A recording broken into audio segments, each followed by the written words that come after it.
The Second Sino-Japanese War, a devastating conflict from 1937 to 1945, resulted in an estimated 20 to 25 million deaths, with the majority being Chinese civilians. This makes it one of the deadliest conflicts in history and a major part of World War II. Most of the world does not even know it happened. July 7, 1937, Japanese forces invaded China years before World War II officially started in Europe. This was not just a war, it was systematic extermination. Japanese soldiers were ordered to implement the 3 alls policy: kill all, burn all, loot all. Entire villages were wiped off the map. December 1937, Japanese troops entered Nanking, the capital of China.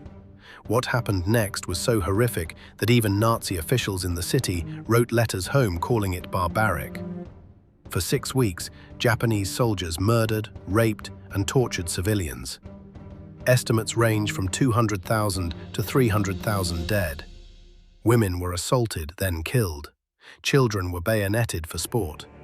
Bodies filled the Yangtze River so thick the water turned red. One Japanese officer held a contest to see who could behead 100 people first. Newspapers back in Japan celebrated him as a hero, but Nanking was not the only atrocity. Unit 731 conducted biological warfare experiments on living Chinese prisoners. They infected people with plague, anthrax, and cholera, then dissected them while still alive to study the effects. No anesthesia. They tested grenades on tied-up civilians to measure blast radius. Over 200,000 Chinese died in these experiments alone. The war dragged on for 8 years. Japan used chemical weapons over 2,000 times. They burned crops, poisoned wells, and forced millions into starvation.